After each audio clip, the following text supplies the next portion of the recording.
Hi, Doug. Hi, Deb. Hey, I'm glad you're sitting there in front of me. I'm doing some digging and research on the presentation in December from Grocery Outlet, the woman who talked about a food program for kids at the school. Yes. Jess is her name. In that program, you mentioned maybe talking to your daughter-in-law about what the food bank did or could do, that kind of thing. So I'm hoping maybe you can do that and get back to me on that.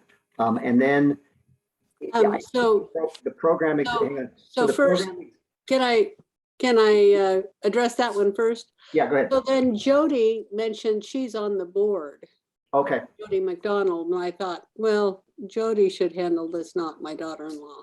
perfect. Okay, no problem. Then I'll reach out to Jody. You're right. She did mention that. I forgot to write that down. The other thing is, I'm guessing I'm going to reach out to Todd. You said Todd is Dr. Bloomquist is probably the best person to reach out to about that program. Does that still seem true to you? Would he be the one I'd reach out to? No. So I reached out to Todd and to Ryan Thompson, the principal at the high school, and Kirk, and got some feedback saying, they're open. Then I also talked with, things came up regarding some problems, and I dug deeper with Kirk and Sherry, and they came back with a report last Tuesday at the board meeting. So Sherry and Michael Morris, who's the head of food services for the district, are both interested and would participate. But there are bigger problems than just weekend food going on.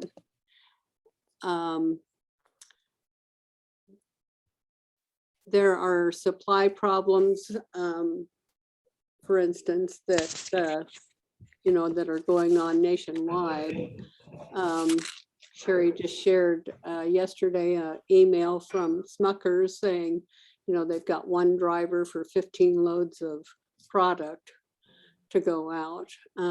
They've been having problems with personnel and getting together enough people to actually do the food programs. And it's a big problem. Before the COVID hit, they had a weekend food program going on, and COVID kind of blew that system apart, and they haven't had anyone step up to really take over that kind of thought again, and they're very open to that. Okay, so when you say they, then it's Sherry, and then you said Michael Morris. Is that what you said? Yeah, Michael Morris. Okay. And the whole district. And then I also mentioned at the board meeting, I got I have donated through an organization called Donors Choose, where different teachers can put up projects that they need help funding, and one of them was by a district third grade teacher who's looking for snacks for her class and other teachers in the school, actually. Sherry also gave a report on how the federal government's money that they get for breakfast and lunch food has some very restrictive parameters regarding content and calorie intake. And so, for instance, a 90-pound freshman has the same calorie allowance as a 170-pound senior linebacker. And so that causes some severe dysfunctional problems with the food service. So anyway, there's a lot of different things going on. There's a lot of people who are willing to receive help in different areas. The high school has a I think it's the leadership group has done a fundraiser for snacks at the high school. Different Right. things going on, Right. but it's a bigger problem than just needing weekend food. So, Right. Yeah. but anyway, there is interest in participating and being open to receiving help. Good. Okay, then yeah, that's kind of what I wanted to know. Sherry and Michael Morrison. We'll go from there and Yeah. see what's what. Yeah. Perfect. So. Okay. Oh, so yeah, I've been on it. Good. I'm glad. Thank you. That shortens the trail a lot. I appreciate that. I shared some thoughts with Steve Rowe also when some of these bigger problems came up, and he said he might try and reach out to the Ford Family Foundation in Rhodesburg, because this isn't just District 7 or District 7 and Three Rivers. It's, it's really nationwide, but it's definitely, Southern Oregon wide too. So I don't know what kind of feedback or solutions might be available on a wider basis also. Sherry, in District 7, there is money, but we're looking at like a $9 million deficit in the next couple of years. And so money is a factor. We could, try and carve money out of the general fund is what it would take, because like I said, the federal money has such restrictions on what the district can purchase and how they can distribute the calories. Right. And the foodstuffs available. There's a lot of pieces to the puzzle. Yep. Maybe we can be one of those pieces. Yep. Yeah. We'll keep going. Thank you for those names.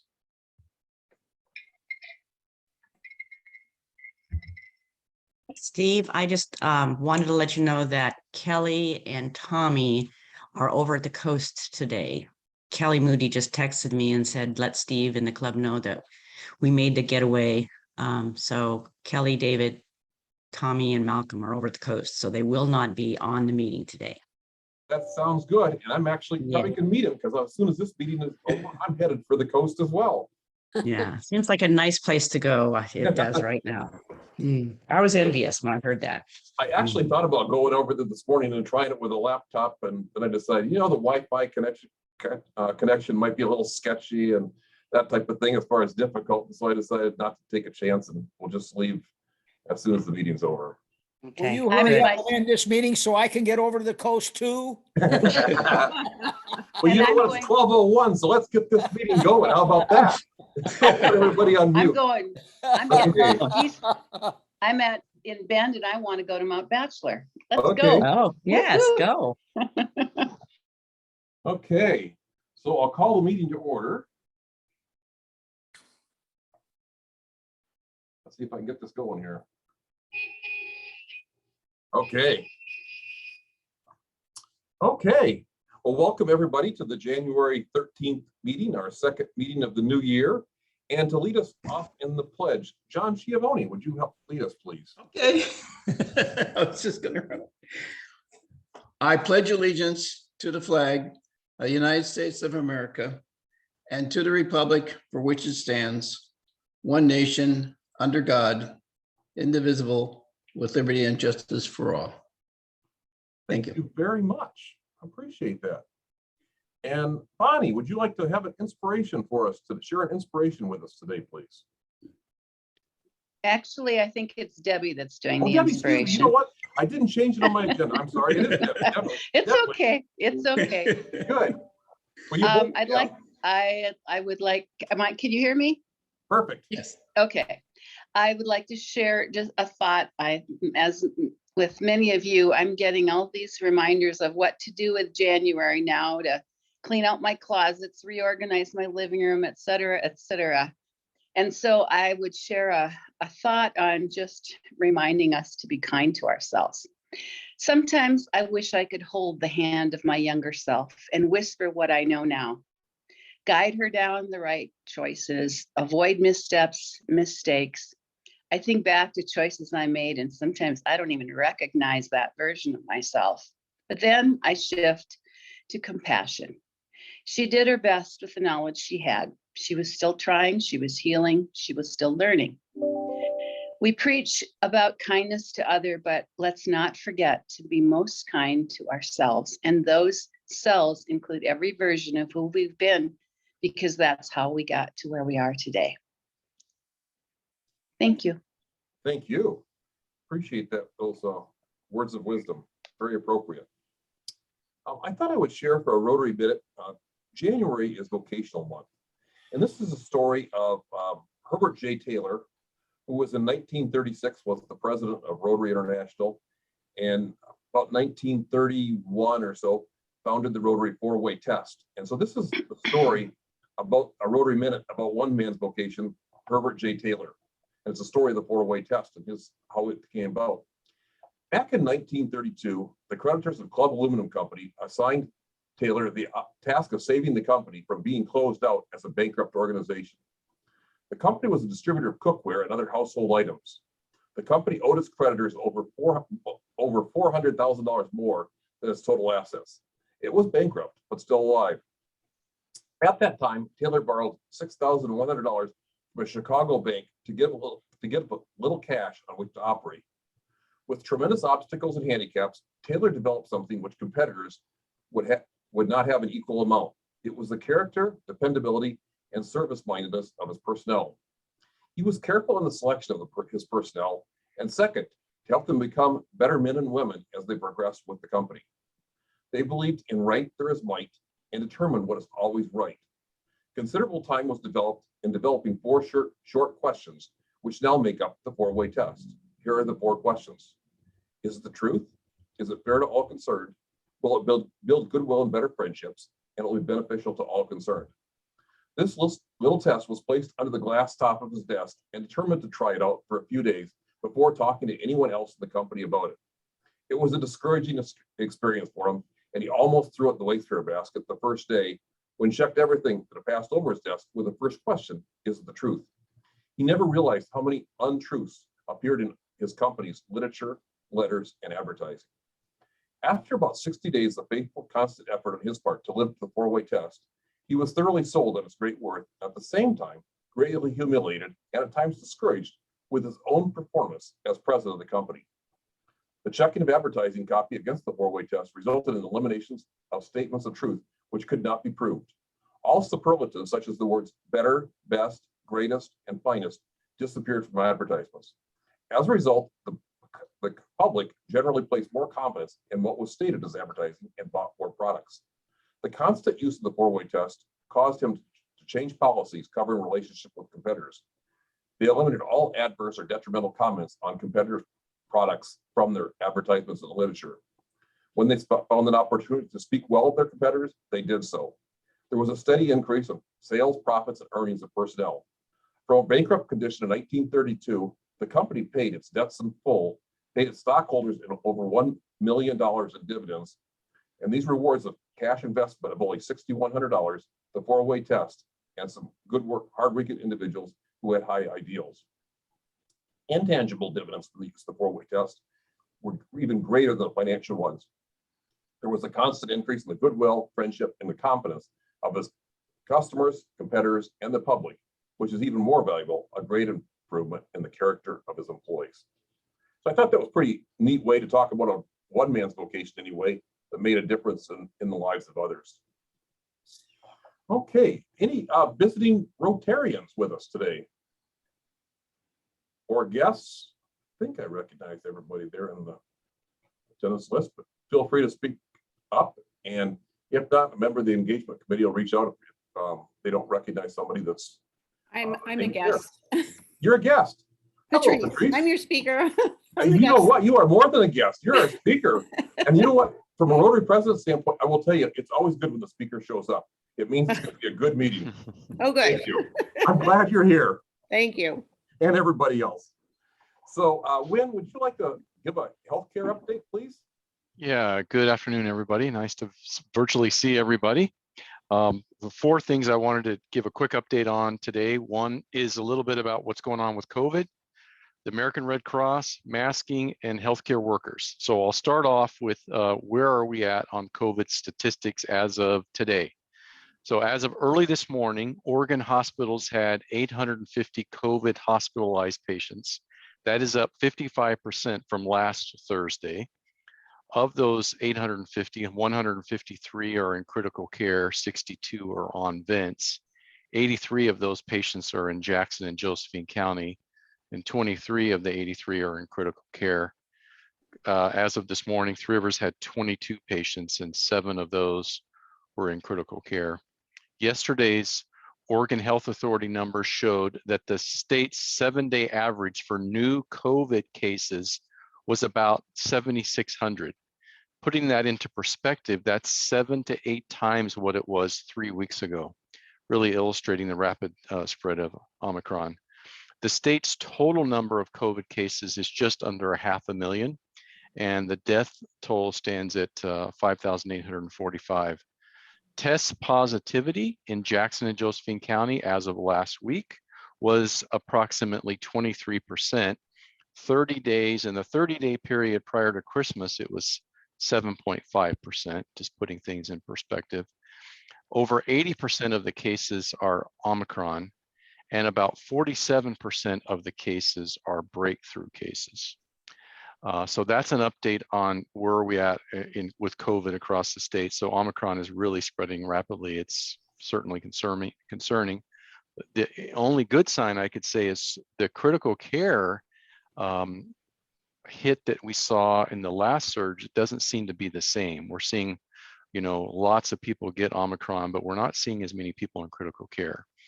On the American Cross, quick update, they are dealing with some extremely unprecedented blood shortages. We've never seen anything like this ever certainly since I've been in healthcare. And it's mainly related to staffing shortages. And so in Portland, they've hired 22 staff members, and they will be training them over the next several weeks. That's really what the big challenge is. They can't collect enough blood because they don't have enough people to collect the blood. So that's created huge shortages across the entire country, and then certainly here in Oregon. And so we should see the blood collections improve in the second half of February after they have those new staff members serviced and trained and such. So certainly that's concerning. Masking, I get asked this question all the time about masking. You're probably seeing a lot of things in the literature about masking and so on and so forth. Personally, I'll just give you my personal opinion. When I'm out in public now, I switch to an N95 or a KN95. I don't use a cloth mask anymore. I don't use a surgical mask. I feel it's the safest thing to do. And, that's just me. I'm not an expert, but I have stayed at a Holiday Inn Express before, so I feel good. I can tell you that. Lastly, I would want to say I have a request. And I want to say that healthcare workers are exhausted and they need your support. I've heard from so many doctors and nurses and techs and leaders and others how hard this has been. Back in the spring of 2020, healthcare workers were heroes, and now they feel like zeros. And we're hearing from our team that they are sometimes being met with demeaning comments and verbal abuse from patients. And in some cases, even like this week, we've had multiple staff members physically assaulted by patients. And we've seen our violent acts towards our employees. It makes my heart very sad. And so please, if you do have to access care, be kind, be patient, be understanding. I know you all have been so gracious towards our teams. I totally appreciate that. It's really, right now, they need love and support more than they've ever needed it before. And I just want to say thank you for all the support you've given to our teams, because we're trying to take care of the community, and we want to be your trusted health partner for life. But I've never seen this challenging work environment that they're dealing with is what is happening right now. So that's my update. And thank you for all that you do for our community. Okay. Well, thank you for that update, Lynn. And there's some news in there. And I think each of us, that kindness matters, I think is true, you know, for educators, it's true for healthcare professionals, and it's true for each other as Rotary Club members, in our own families, and each one of us. I think that kindness can really make a difference. And what you talk about there is so important, making sure that we treat each other just with some respect and kindness. So thank you for that. Regarding the blood donations, I was also pleasantly surprised with the number of blood donation centers that are open up in the next 2 weeks. When I was doing the Rotary, the e-navigator, and there was quite a few opportunities for people to give blood. And if you've never, I think the number I saw was that about 7% of the United States population gives blood.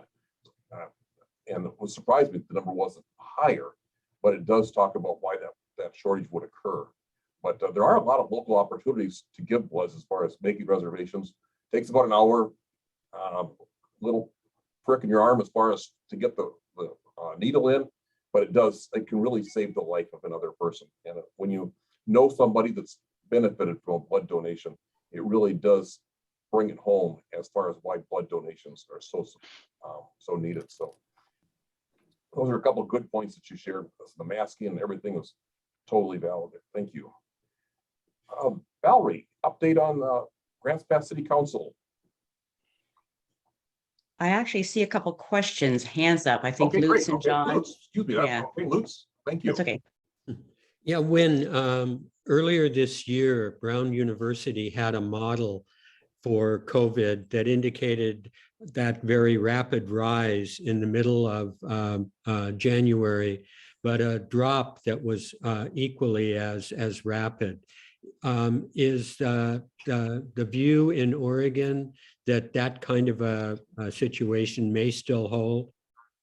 Yeah, good question, Lutz. Thank you for asking that question. And the peak in Oregon is supposed to be somewhere between the 27th and the 30th of January. And then exactly as you said, a very rapid decline. So the projections at this point through Dr. Peter Graven, who does the modeling for OHSU, shows that time frame, and it shows that we expect to see about 400 or 500 more hospitalized patients than we saw during the last surge. But as your point is that it'll rapidly go down. Great, thank you. John Jones, you have a question. Muted. Unmute. John, okay, go. I have two. One about the hospital. I'm a believer in tough love. You got some way to evict those guys that are rude and nasty? Throw the bums out. That's one comment. And the other has to do with giving blood. Could our club do something and give a reward to those who are first-time blood givers? This might be something for the board to consider. That's all. Okay, we'll definitely talk about that at the board meeting. Well, there is some opportunities for us to keep track of our by joining through the Red Cross with a member ID. Greg Fishwick set us up with a number to keep track of, and there's no recognition, but there actually is some recognition. You know, when you give blood, even along the way, there's some great T-shirts. I think right now they have a contest for a trip, and they, regionally, that type of thing. But there are occasional that, but there are some things possibly that our club could do as well to encourage club donations. So thank you. Okay, any other questions? Okay, Valerie, back to you. Thank you. Okay, with that, I'll move forward. We are kind of slowing down this month as well. We do not have a meeting this week or last night because this next week because we are going into our strategic planning session, which is really a big opportunity for counselors to kind of, you know, talk about what some of the goals of the community are. They held forums. So we'll have the chance, and all the committees have the opportunity to come and talk to the city about what their dreams and wishes are in the coming year. So that is going to go on next Thursday, Friday, Saturday, which obviously means I will miss next Thursday's meeting because I will be in that session. So we're looking forward to that. I will say, we continue to work forward with progress for the urban campground. I do know that we are still working between All Care Foundation, Rogue Retreat, finding a spot. So that's it. The money is there. We just need to find the spot. And I do know Rogue Retreat right now is pretty well maxed out. So they would not at this point be able to help us with the campground. But we do have a warming shelter that is being put together by UCAN and Rogue Retreat, and they are in the final stages. I think I would expect that probably to open by the beginning of this next month. And I appreciate all the hard work in getting that moving forward. I know they have a location and they have a contract for the location. They are just working on getting the training up through Rogue Retreat to have that happen. If I'm not, I think Doug might have more information, but I think that's kind of where we're at with that. And so I'm very thankful that they are stepping to the plate to get that up and running. So we will have Foundry Village and a warming center, and then we will continue to work on the details to get an urban campground up and running in the future. And I'm hoping that, when we talk about this warming shelter, we'll also consider warming, cooling, heating, center for the summer too. So we are working on that. That is a priority of our council, as is housing. I've been in some meetings behind the scenes to work on trying to get the affordable housing piece worked out in our community, and doing some research on my own as to what other communities are doing with their construction excise tax so that we can get that up moving in a positive manner for our community. So if there's other questions, I will be more than happy to answer them. Otherwise, I look forward to getting back to you after the next in 2 weeks and let you know what the top priorities that came out of our strategic planning are. Okay, John, do you have a question, or is that a carryover question from Lynn? Okay, you're good. Okay. Any questions for Valerie? Okay. Okay, well, Doug, you have some announcements from the Social Impact Committee. Would you like to talk about those, please? Yeah, please. Thank you. Yeah, I've got 3 announcements. I will try to be brief. Porch Fest is on the horizon for June 18th. So please be aware, June 18th. I'll send out a email to let you know what the dates are, maybe set aside. We need all hands on deck that day and probably the few days prior leading up to it. We will probably have our first significant meetings in February via Zoom, so be ready for that. And then I want to say thank you to the club and to everybody who participated and helped make the fundraising for the lack of Porch Fest last year so successful. I think we raised $20,000 thereabouts. And thanks everybody for participating. And the 2 patties deserve especially large thanks for all their effort. The money, I believe, 7,000, 6,000 went to our club's youth programs. And then the remaining 13, 14,000 was divided among the 3 nonprofits, Family Solutions being one of them. That's Serena's group there, CASA being the other, and Youth Plus, which is Nicole Salinger's group, received funding. So thank you to everybody for that one. Next announcement. After the December 16th meeting, which was Jesse from Grocery Outlet, the question of our club being involved with programs to bring food to needy kids on something like a weekly basis was brought up. And so we've done a bit of research to try to figure out what that might look like. There used to be a program going before COVID that did something like that, a bag of food to kids, needy kids. I want to say it was the elementary schools. It might have been middle schools as well. Not sure. We're still researching it. The program existed, which is nice. It went away because of COVID. I think it's prime for rebooting. So we may, as a club, be involved in getting that program reestablished and running again with the help of the food bank, hopefully, and our club, maybe the big club, Friday Club, and Grocery Outlet. More to come, but it looks positive and it looks like something we could get started and serve and help the community with. Third announcement. Home, let's see, how do I start this one? Credit needs to go to Bonnie and Park Kellenberg for raising the question of how do we help the hospital more? How can we help them, especially with the staffing thing? And we had a brainstorming session, came up with some ideas. Then we had a meeting with Wynn to talk about those ideas to see what maybe was the easiest or best or most sticky idea.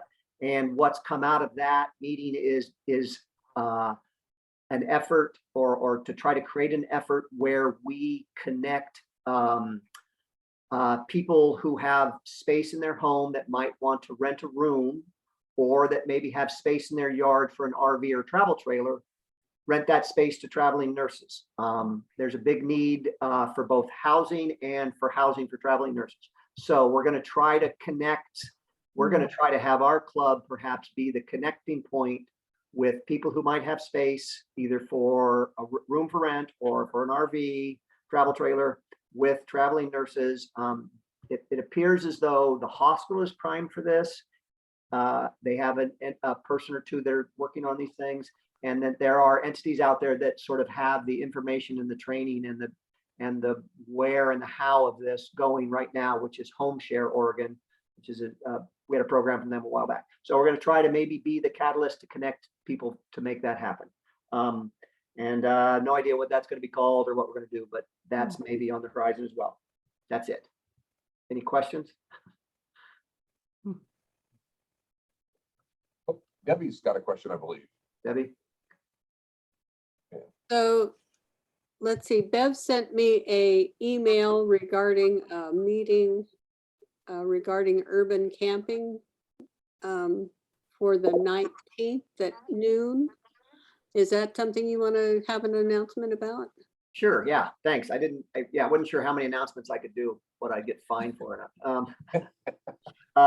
But on the 19th, there are some people that are scheduling a meeting at Bethany Presbyterian noon on the 19th, which is next Wednesday, to talk about the urban campground.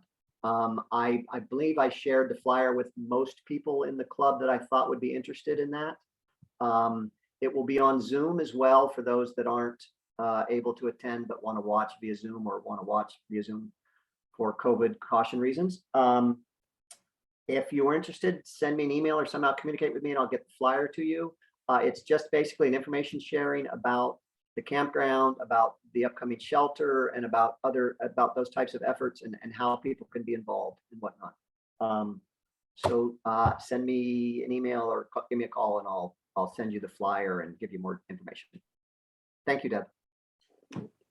Doug, can I also get just a brief, how is Foundry Village doing? I mean, are they full and? They are, yeah, they Okay. are at capacity. They are doing well. There's been a number of little minor issues, and now that I just said minor issues, I feel like an asshole because a person just died there 2 nights ago, and I didn't mean to imply that that was minor. But there's been a number of little things that they're trying to figure out the processes and everything.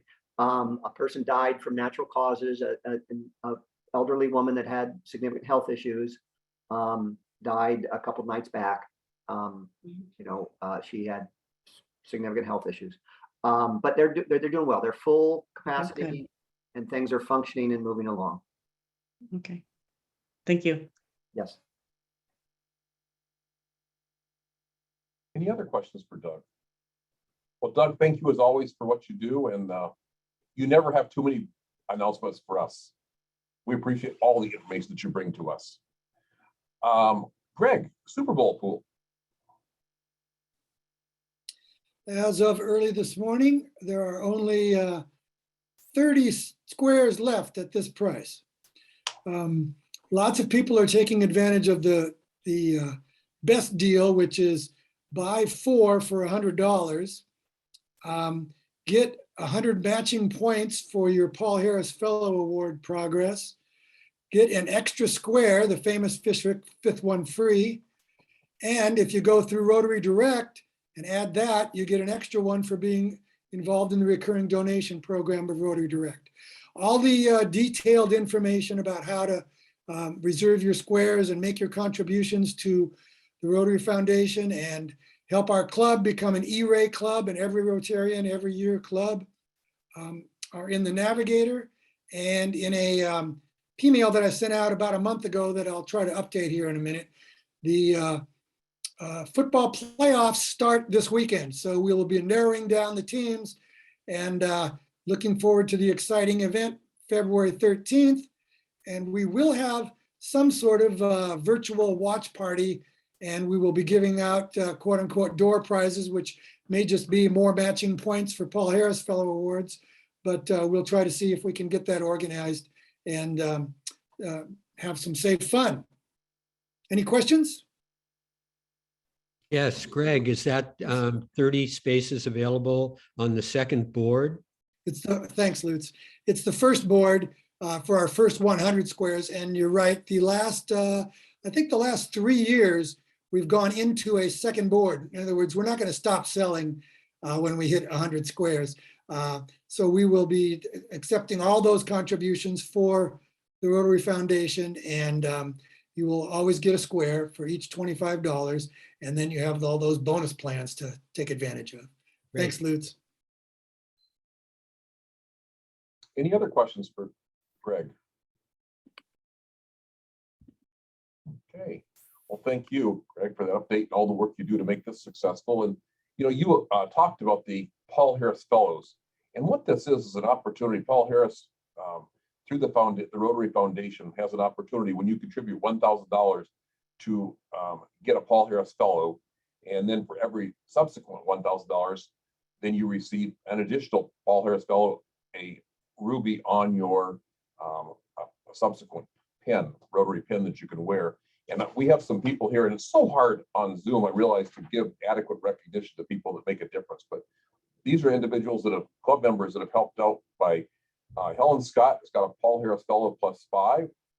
Art Kellenberg has got his first Paul Harris Fellow. Tommy Drake, Paul Harris Fellow +7.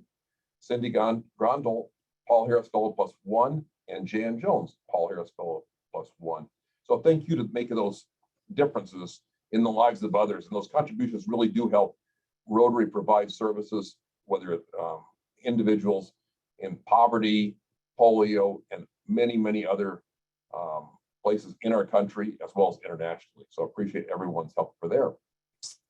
And speaking of helping others, we'll go into our speaker today, and Patrice Hanlon, representing the Josephine County Food Bank. And I'm glad you're here. And can update us on the food bank, on what's happening at the food bank. We had a food sorting club project there in December, and Greg talked about working together in a possible project. And the food bank is a definite asset to our community. And Patrice, I'll let you take it away from here as far as telling us more about what's currently happening at the food bank and what upcoming events might be happening. Great. Okay, so I'm going to share my screen and hopefully do this correctly, right? My desktop, I'm always like, see if I do this right. Can everybody see that? Yes. Perfect. Good. You did it. I'm always leery when I have to do the Zoom thing.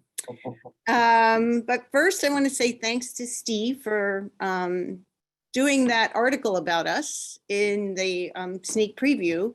We actually have gotten phone calls already about the green bag program. So that was really good publicity for us. And then Doug, I'll just say, yes, you should get in contact probably with Josephine about the grocery outlet program, because I know that's something that we would definitely want to be part of with you. So I'm here as the outreach coordinator for the Josephine County Food Bank, and I am new to this position, 3 months going on 4 months. So I'm learning a lot about the community and meeting lots of really amazing people. So I'm just going to go through, I think I have a half hour, right, Doug? So I kind of just did about a 25-minute presentation just to tell you a little bit about us and what we're doing. And these are the topics I'm going to cover. Up top are some of our folks from Aspire that come out and help us. We have all kinds of groups. It's wonderful that we have coming out.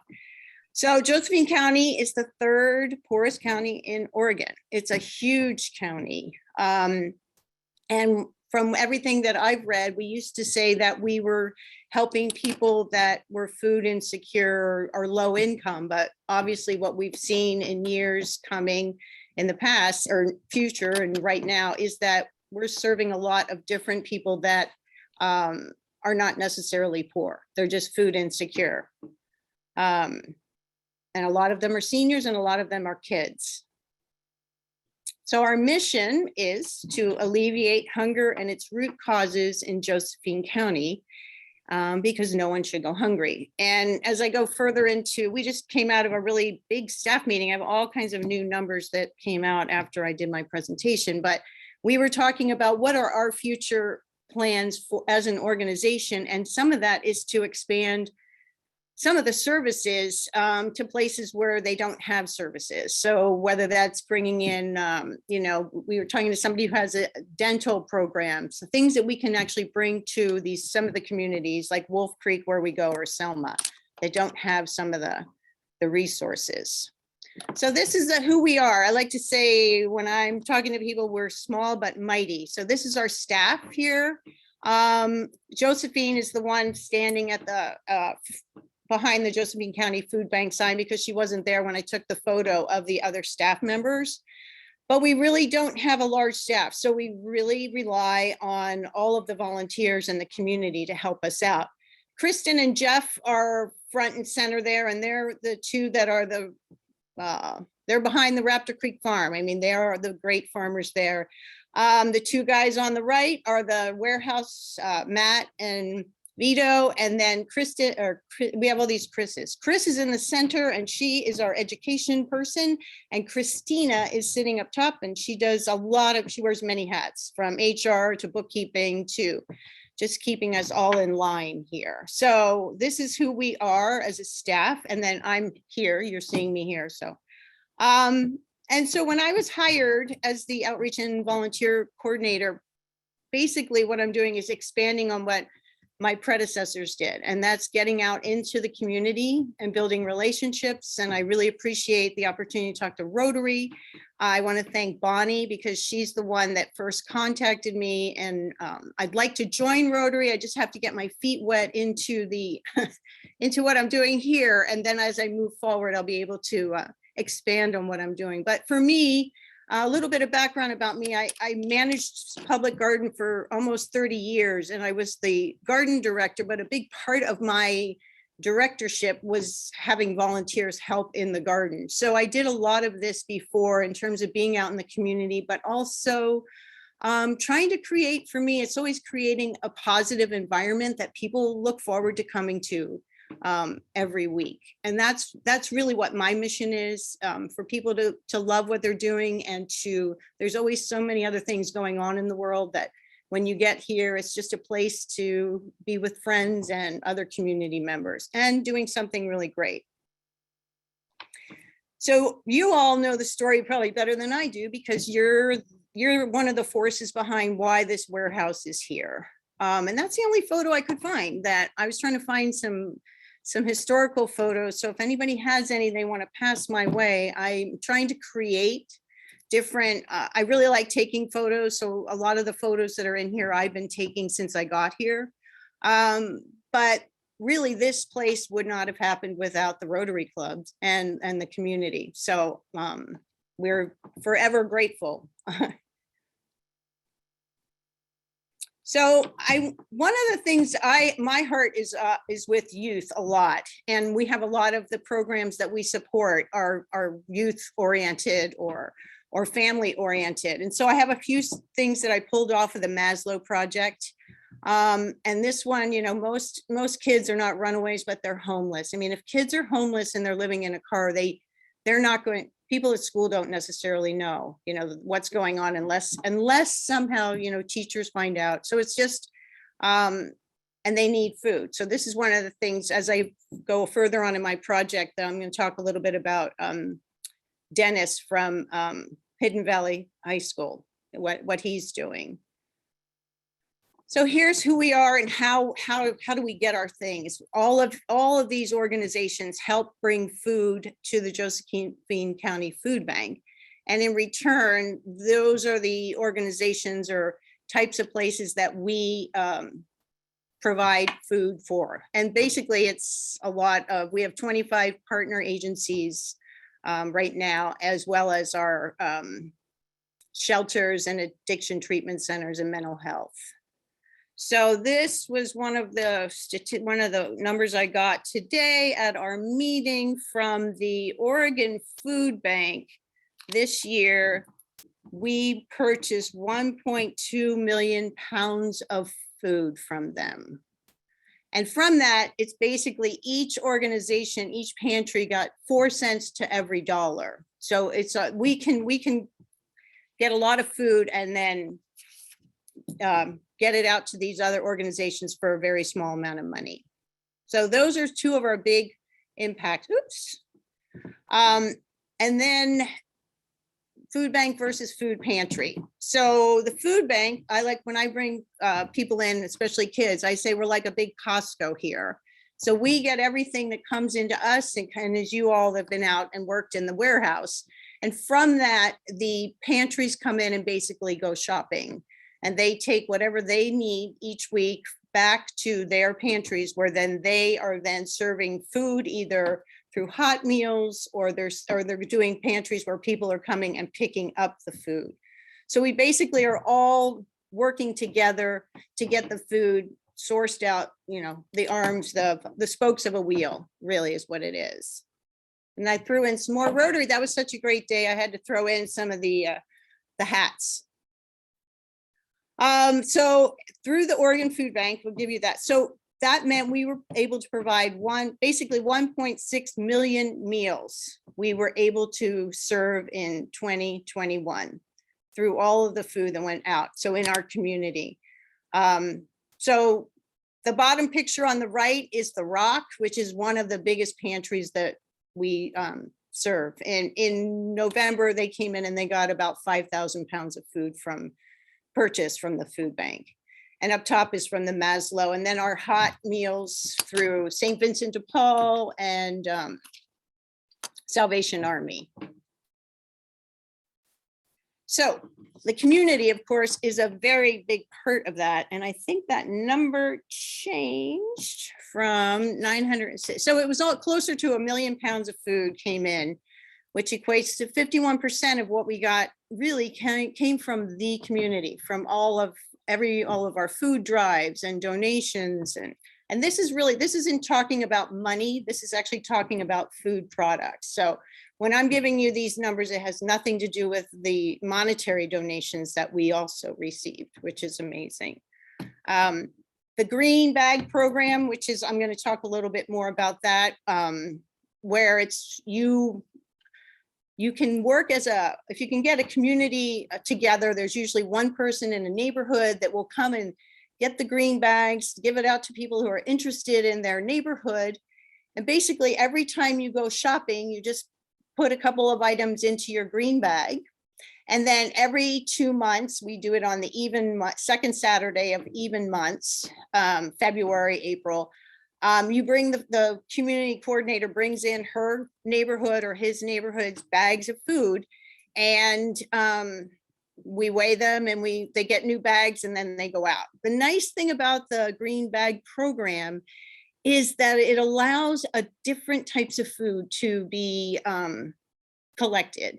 So we're getting our food from the Oregon Food Bank, which is FEMA food. So it's basically, you know, beans and rice and things that, you know, it's not like, oh, you could buy almond milk. Or one time the coordinator asked people to get jelly. We get lots of peanut butter, but we don't get jelly, you know, so there's different items that we actually will put out. We did that for our food drives as well. So the nice thing about the green bag program is it expands the types of food that the pantries can come and pick up. So it's a really great program. We did over 5,000 pounds of food through the green bag program this year.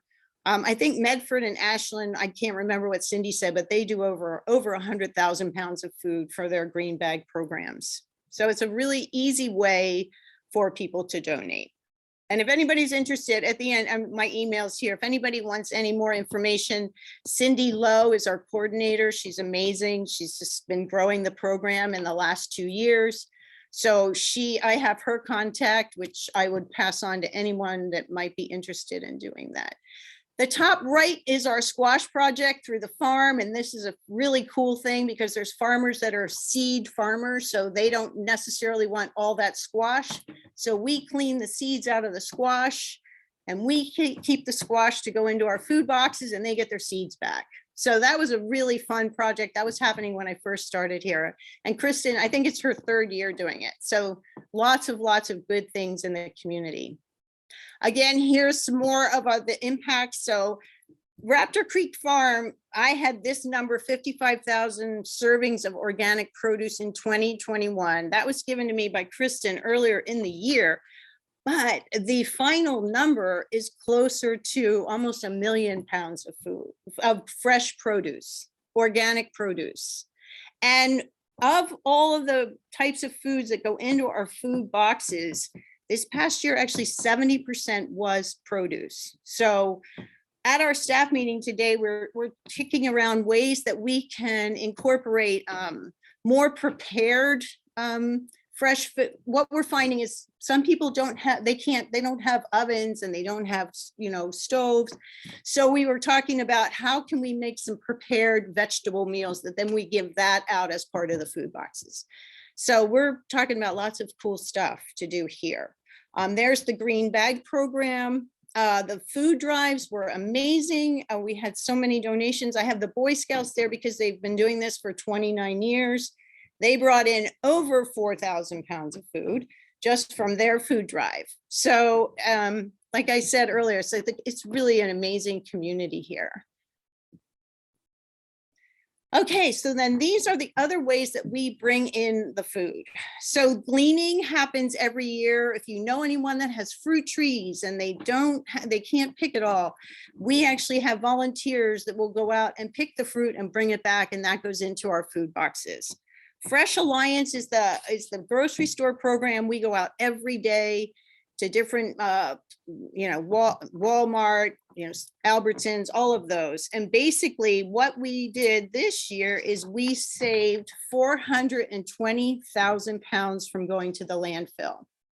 So these are all really great ways that the community is, working together so that we can A, keep people fed, and B, not throw out food. And then I'm going to put a plug in for LDS because it was an amazing thing they did. It was a weird thing when I first started here. Matt was talking about that we weren't getting as much food from the Oregon Food Bank. And one of our volunteers, she's in the picture, Jamie, heard us talking, and she actually contacted through LDS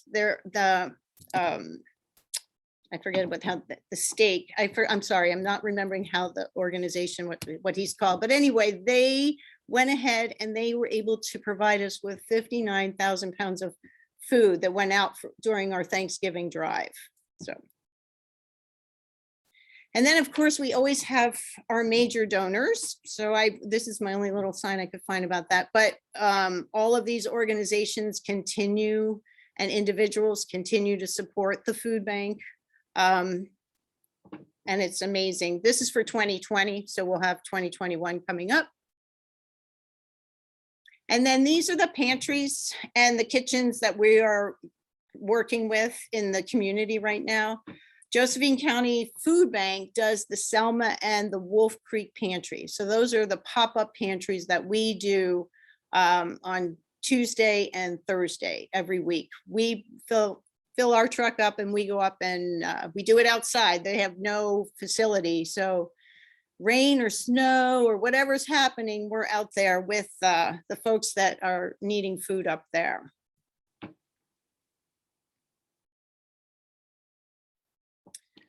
This is another statistic from the Maslow Project, and all of these things make total sense because if you're not able to eat, you're not able to concentrate, you're more likely to be sick and more likely to get depressed. And for kids, it's it's one of those things. It's I'm so grateful. The Maslow Project, as I'm saying, I'm learning about organizations, and that was started by a young woman who was doing something in college, and now she has this whole project to help homeless youth, and she's going to be one of my people to interview. I'm starting to interview people so I can put it in our newsletter about the different community organizations that we work with. And then these are the other programs that I just thought I'd highlight because so many things are happening that are really positive through these organizations. Hidden Valley High School, I went over the other day and talked with Dennis about his program with his special needs kids, and I got to go in his kitchen and see what they're up to, and it's a really great program. One of the things he did share with me, though, is they're finding that a lot of people don't have the ability to cook. So they're starting to do the same thing we were talking about today at our staff meeting, is they're actually starting to do a lot of prepared meals that some of the students can then, they take them home. So basically they're putting together food boxes in the same way we do as a pantry, and giving it to the families in need. And I asked them about that same question. It's like they don't always know who's in need. And so it's usually through a staff member might say, I think they need help. Or so hunger's an interesting thing because a lot of people are embarrassed to say that they actually need the food. So good things are happening there. And then Raptor Creek Farm, Jan is in this picture. I don't know if she's at the meeting today, but Jan is one of Kristen's main people out there working on the farm. I don't know who else is in the picture, but I have some things about Raptor Creek Farm that Kristen wanted me to say that she would love if Rotary wanted to come out and work out there in May, and I'll talk to Jan about that. Jan had emailed me and we had nothing this month. She said they're going to have a big planting day in May. So I'm going to email that, but she's got a lot of things that she's working on or wants to work on out there. She wants to do a water catchment system, some vertical gardening. She wants to build a labyrinth, hop irrigation. She wants to do a walking tour, make some wood burning signs. So she's got a lot of things that she's going to be doing or wanting to do this year. And my job is to look for people to do that. So anyway, so that's what she's been up to, and obviously growing food and now getting things ready to begin the next growing season. So the last few weeks they've been preparing, cleaning pots and checking irrigation and all kinds of stuff like that. So. And then planting seeds for the future. So we've had some education programs, and last year Chris was hired and basically rebooted the education program. And because it wasn't through COVID, a lot of things stopped, obviously. But the picture on the top left, she started a bee club, and the bottom one, and this is during the summer program. We have beehives out here, so that was part of her summer program. But this past summer, going from zero, starting, she ended up teaching 445 kids through her summer program. She also goes out into the community and works with the Boys and Girls Club and a couple other organizations and does gardening with them there. So she's been out to 40 different sites doing community gardening there. And then one of the things that she started is that when she goes to the 2 pop-up pantries with us, as well as out to the Rock, and she provides some kind of meal that she's prepared. Because of COVID, you can't come up and taste it, but she has it and she hands it out with a recipe so that people can figure out, okay, we're getting beets in our box this week. What are we going to do with the beets? Or, so it's a really great thing that she's been doing with the sampling of food. So again, we were talking today of maybe expanding that and actually giving them a hot meal that would actually go home with them that they could just reheat. So that'll all be starting up again this spring. She's in the process of getting all her curriculum together and then back out at it. Trying to do my thing. My PowerPoint isn't moving. Why? Oh, oops. Okay. Okay. So how can you help? So the volunteers, is probably the biggest gift that we can get on a daily basis. And we had over 7,800 hours of volunteer time. And actually, when I looked at the numbers, one of the things that I noticed is that tracking volunteer hours is not easy. And I used to get on this when I was the garden director. But tracking volunteer hours really helps when you're writing grants. So we had a meeting yesterday, the grant committee, and there's a couple board members there. And I said, nobody's tracking hours like for Shining a Light, which is one of our big fundraisers. There's no volunteer hours for that last year. Or, so volunteers are the biggest gift that we can have in an organization that's this small. And then, of course, the food donations and the newsletter. If you're not on our newsletter and you'd like to get it, it just comes out once a month, just tells you what we're up to. My computer is just not working. I don't know what that blue line came up on there. So this is when we have volunteer times at the warehouse, Monday through Thursday, on the farm, or Tuesdays and Thursdays. And we've started on the second Saturday of each month out at the farm. We're starting with an hour of volunteering, and then we're having a farm workshop. So last weekend we did a pruning workshop, and next month we're going to do a class about mushrooms. So Kristen and I got together and we've put together a calendar, which is on our website, and it's also, I posted on our Facebook page, but we've got some good programs coming up, and that's an opportunity for people to come out and work on the farm as well. And then our special event, we only have one this year, Shining a Light, which is happening on April 23rd. And then we always have special projects. One of the things I didn't put on here is we always have, we have people that come in and help us with clerical. And so we really do rely on volunteers for every piece of our operation.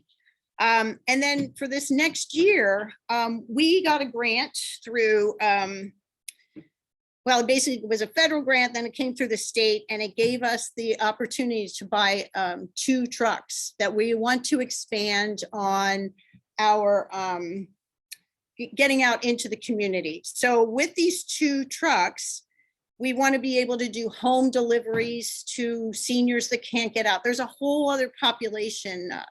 I got a call last week from a gal in Selma, and she lives in a senior facility that's mostly disabled seniors, and they don't have access to getting out for food. So one of the things that we want to try to do is see how we can then branch out what we're doing and take it mobile into the community. So from that, we're also looking to hire a network coordinator. So that person would actually be in charge of working directly with all the pantries we have now, and then expanding our services. And I think that's it, because that's my half hour. So does anybody have any questions?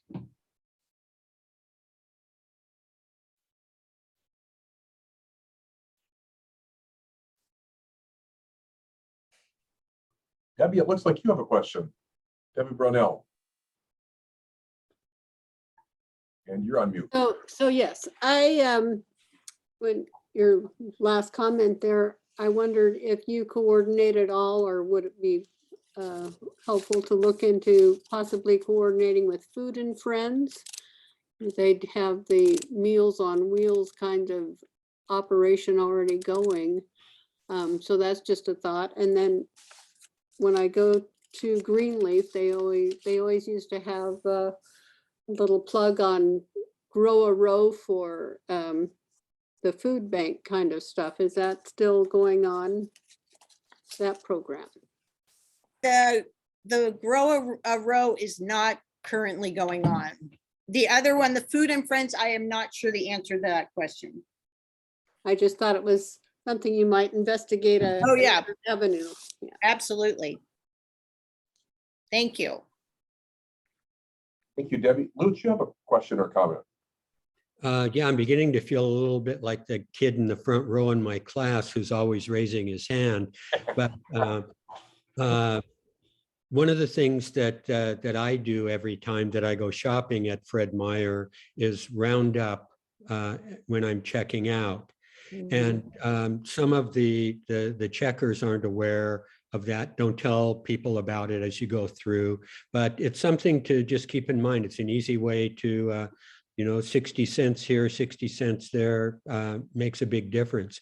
And so, Patrice, I'm wondering if you have a list of other supermarkets or markets in general that participate in that program, and if it would be possible for the club to get a list of those and for us to just make a commitment to rounding up whenever we go shopping. I don't have a list of that, but I will definitely look into it because I go to Albertsons and they do the same thing.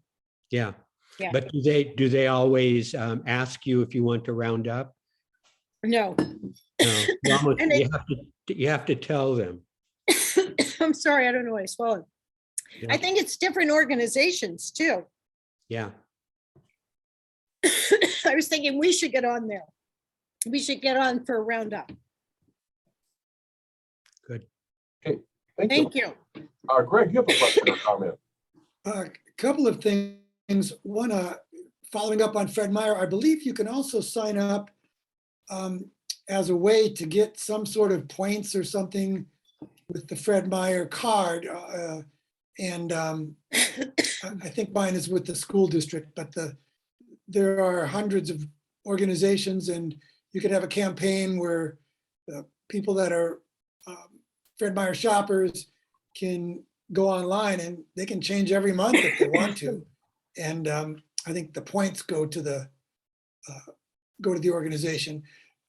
Secondly, welcome, and a very impressive presentation. Thank you. And very thorough and inspirational too. I wanted to make sure that you probably have files there that tell you about grant opportunities, but I just want to make sure that you know that the Four-Way Community Foundation is a possibility for you to apply to, and we'll have our opening in about a month for the grant process. Thank you for that. Yes, we are currently met yesterday to talk about what our goals for this year and how are we going to meet them. So thank you for that. Okay, John Giovanni. Patrice, I have volunteers are always asking to volunteer for things, and I have your telephone number. And where is the warehouse? What's the location? We're on Upper River Road. Okay, And I don't have I think it's 485. I don't have the address like I'll find ingrained it. into my brain yet. Okay. That's all right. That's all right. I'll find it. And what organization are you with? Oh, different one, but Oh. with Asante right now is having a hard time. See, because every time with the COVID, they start shutting down, and so some of these people want to be busy. Oh, And they're getting right. depressed, so they want to be busy with something else. So I'm trying to fill them in with, this will be a great idea for them. Keep them busy. Oh, you know what? I actually just had a woman who came because she couldn't work at the library. Yeah, absolutely. We have lots of projects. And with spring coming, if people want to work outside, I mean, there's lots of areas other than the farm that we've been talking Right. about sprucing up. Right. So thank Right. you. You're welcome. Okay, Cindy Grundle. Hi, I've had the fortunate opportunity to help at the Wolf Creek Outreach, and it's fabulous. WCST, we've taken coats, shoes, pants, hygiene products, and last December, right before Christmas, I took a bunch of toys. So people are really in need out in our rural communities, and I really appreciate what the food bank's doing. And Cindy, thank you so much. I didn't mention that, but I mentioned you in our last newsletter. I have an article about you. No, it's been wonderful. And just to say something else about that, one of the things that we are in need of Wolf Creek is men's clothing.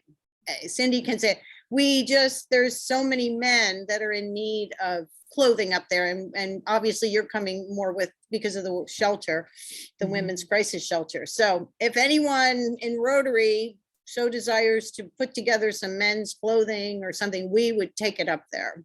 Mhm. Yeah. Thank Yeah. you. Thank Thank you Sid, you. for all you're doing. Okay. Any other questions for Patrice?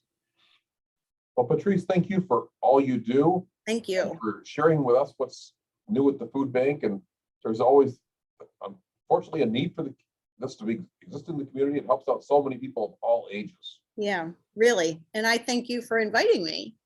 And I Okay. look forward to, once I get my feet, rooted here, of joining the club. So Well, you're always welcome to join us as a member, as a guest. You're always welcome to be here. So thank you. I told you I've been joining, but I come up as Justin. So I don't know because I'm on his computer. Right now I'm on my personal computer, but if you see that Justin signed in, that's me. We're glad you're here. Whatever name you use. All right. I thank you. Have a good afternoon. Thank you. All right. Okay. Well, as far as our birthdays and anniversaries this week, Greg Fishwick had a birthday on January 10th, Claudia Sullivan, January 11th, Carla Robertson, January 12th, Kaver Ely, January 13th, today. Congratulations to Kaver. And club anniversaries, Pat Bath, January 14th, and Laurel, that's 2021, 1 year. Laurel Merkel, January 14th, 1999, 23 years. So congratulations to everybody for birthdays and anniversaries. So now it's time for our Sergeant at Arms and Happy Bucks. I believe, Jenny, are you available to give me our Sergeant at Arms this week?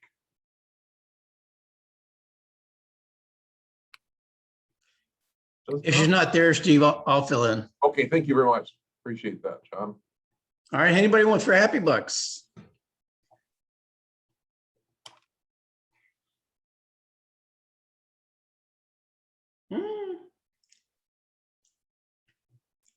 I don't see, Jeannie, do you see anybody? I don't see any Jim hands. Lefevre. Jim Lefevre. Oh, there, Jim, go ahead. Hey, I'm unmuted. So happy bucks. First of all, I wasn't here last week because my guys had a big celebration at work. And we put on a big barbecue, or I should say, Paul, my successor, brought in a bunch of food from Leo's, and it was to celebrate the fact that we sold over $1 million at Star last year, which was a goal that Paul had set and that we met. And so this is 20 happy bucks for us meeting that goal at Star. Now I've got another 10 happy bucks because my wife, Jolene, is here today as my guest. She is thinking of becoming a member of this Rotary Club. And another 10 happy bucks because she retired. And that was last Friday was her last work day. So this week is the first week of my wife being retired. So I've got happy bucks for that. And I have a final 10 happy bucks because we're going to Mexico on Sunday for 2 weeks and I won't be here until February. So if I counted right, that's 50 happy bucks that I would like to present today because there's been a whole lot of good stuff going on in our lives. Thank you. Thank you, Jim. I'm bringing in my car soon. You can drive it. Go ahead, Jim. Go ahead. It's here in Oregon. Yes. You're going to bring me in that Austin? Yes. Okay, well, don't bring it until February.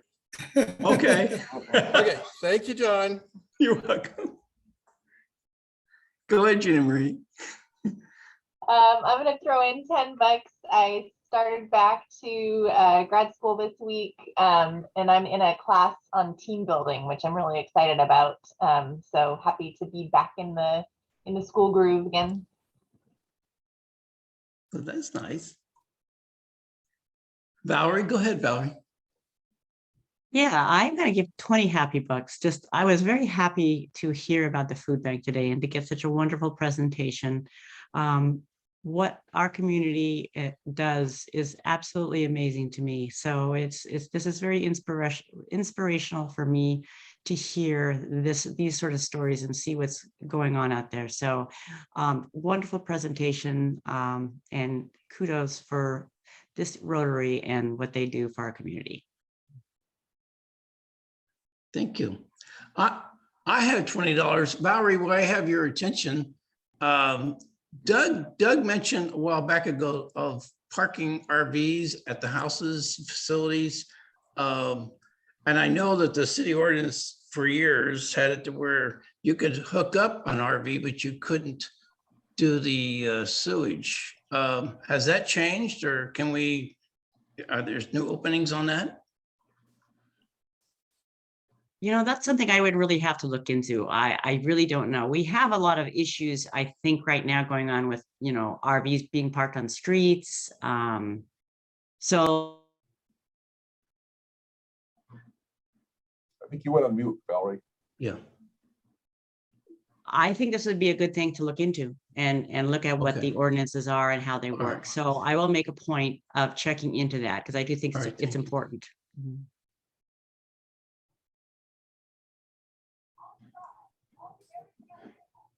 Go ahead, Jen.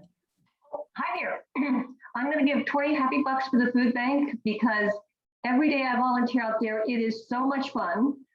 They're great people to work with. I learned things about gardening. And also, I think it saved me during COVID being able to go out someplace and actually do things outside. So it's a great place if everyone want to volunteer. Come on out Tuesdays and Thursdays. Okay.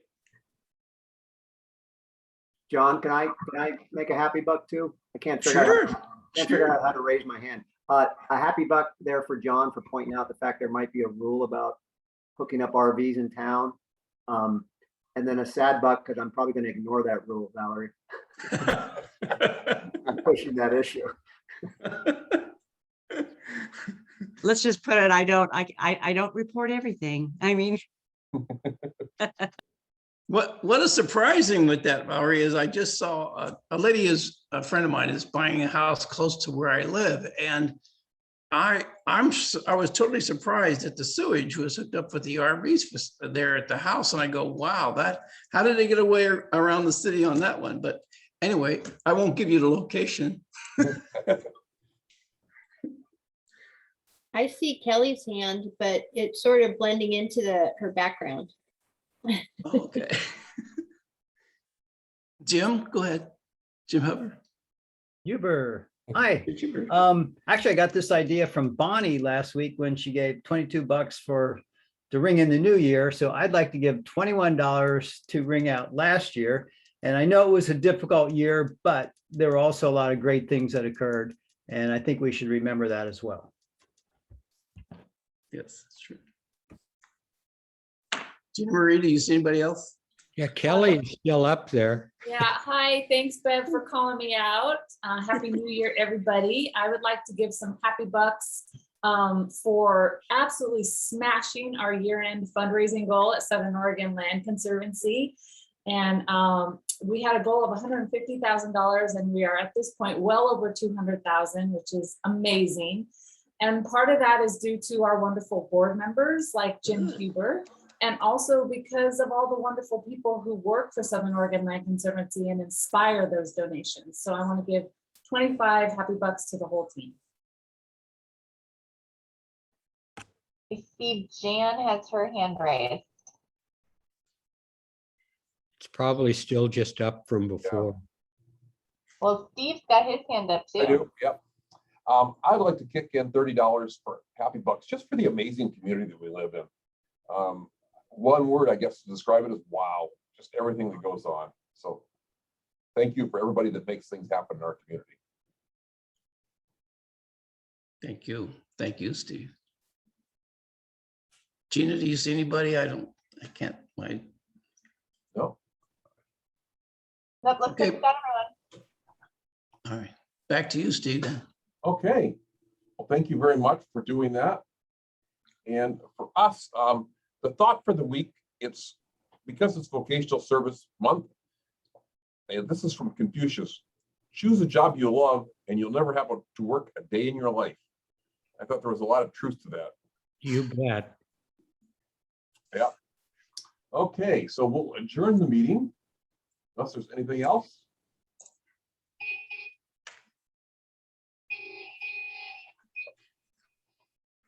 Okay.